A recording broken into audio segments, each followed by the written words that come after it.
On continue d'en parler avec notre invité. Bonjour Guillaume Ancel. Bonjour. Vous êtes ancien officier et chroniqueur de guerre, auteur du blog Ne pas subir. On vient de le voir dans le sujet, 3 ans que le conflit dure. Comment ça se passe sur le front? Est-ce qu'il y a eu des récentes avancées ou c'est le statu quo? En fait, c'est plutôt un statu quo. L'armée russe a l'avantage, mais un avantage qui ne lui permet pas de soumettre l'Ukraine. En 2024, l'armée russe a conquis 0,6% du territoire ukrainien. Ça veut dire qu'à ce rythme, il leur faudrait un siècle pour conquérir l'Ukraine. Et on le voit très bien sur la carte. Il dispose aujourd'hui, l'armée russe, d'une bande d'à peu près 20% de territoire, mais qui en fait date de 2014 pour l'essentiel. Donc la situation est plutôt figée. Et après 3 années de guerre, on peut dire que l'armée ukrainienne est épuisée, effectivement. Elle n'a pas les moyens de sortir l'armée russe, mais que l'armée russe est en très mauvais état, qu'elle n'a pas les moyens de conquérir l'ensemble de l'Ukraine. Alors, sur le plan diplomatique, les choses évoluent ces derniers jours, ces dernières heures même, avec les États-Unis qui ont déposé un projet de résolution à l'Assemblée générale des Nations unies. Ce projet de résolution demande une fin rapide du conflit et appelle à une paix durable entre l'Ukraine et la Russie. Ce projet ne mentionne pas l'intégrité territoriale de l'Ukraine. Comment on peut analyser ce projet de résolution? C'est un retournement de situation qui n'était pas prévisible, tellement il est hallucinant. On se souvient que le président Donald Trump avait dit pendant l'élection qu'il fermerait, qu'il terminerait la guerre en Ukraine en 24 heures. Son investiture était le 20 janvier. En fait, il avait commencé dès novembre, dès son élection, à discuter avec l'équipe de Poutine.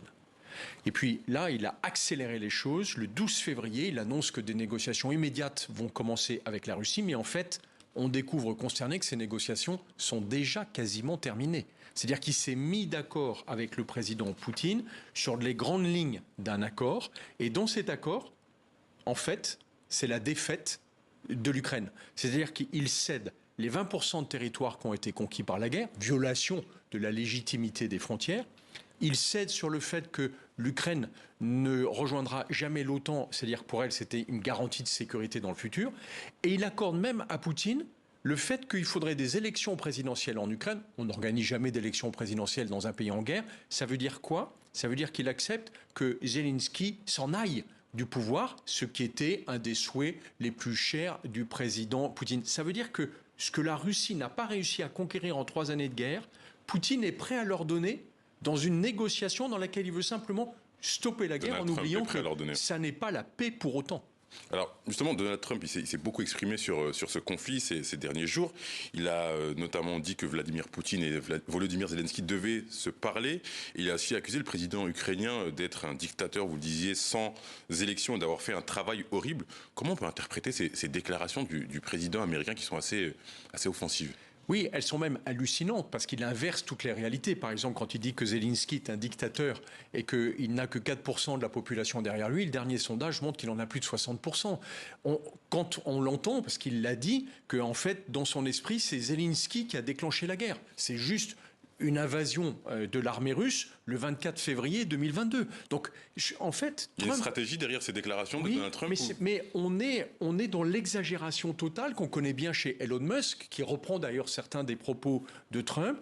En fait, il veut trouver un accord avec la Russie de Poutine sur le seul domaine qui l'intéresse, c'est celui des affaires. Et la guerre, pour lui, n'est qu'un accessoire qu'il faut stopper au plus tôt parce que c'est mauvais pour le business, et c'est un mauvais business, sauf pour le marché des armements. Parce que là, par contre, ces industries américaines de l'armement l'ont bien informé que c'était crucial pour eux qui vendent massivement au sein de l'OTAN. Donc, en fait, Trump veut un cessez-le-feu pour pouvoir dire qu'il a arrêté la guerre, mais il ne veut surtout pas gêner son industrie de défense qui devra continuer à livrer. Et puis Zelensky et le droit des Ukrainiens est totalement balayé puisque ça n'est pas sur son terrain de golf. Alors, les Européens, la France, ont-ils encore un levier d'action? Emmanuel Macron a promis hier de mettre en garde Donald Trump contre toute marque de faiblesse face à Vladimir Poutine. Ça va être compliqué pour le président Macron. Il est dans son rôle. C'est le rôle du président de la République d'être sur les sujets de relations internationales. Mais il joue un jeu un peu ambigu puisqu'il n'est pas le représentant de l'Europe. En fait, personne ne l'a mandaté. L'Europe, c'est un vide. Actuellement, c'est l'Europe qui devrait s'exprimer vis-à-vis de Trump parce que Trump ne respecte que la force. Or, le sujet de Trump, il est là, il est crucial. C'est que lui ne respecte aucun droit, il ne respecte que la loi du plus fort. Est-ce que le président Macron est assez fort pour pouvoir être entendu, Donald Trump, j'en doute un peu.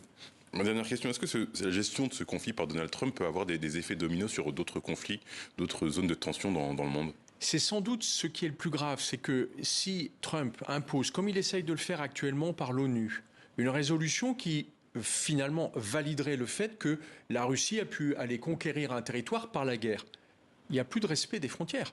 Que ce soit du Congo à Taïwan, pourquoi est-ce qu'une puissance menaçante n'irait pas refaire les frontières au gré de ses armes? Et donc, il met à bas tout le droit international qui était fondé finalement jusqu'ici dans nos sociétés par le respect de l'état de droit. En fait, Trump ne respecte rien, uniquement ses deals. On dirait un promoteur immobilier qui aurait pris la tête des États-Unis après qu'un apprenti tsar ait pris la tête de la Russie.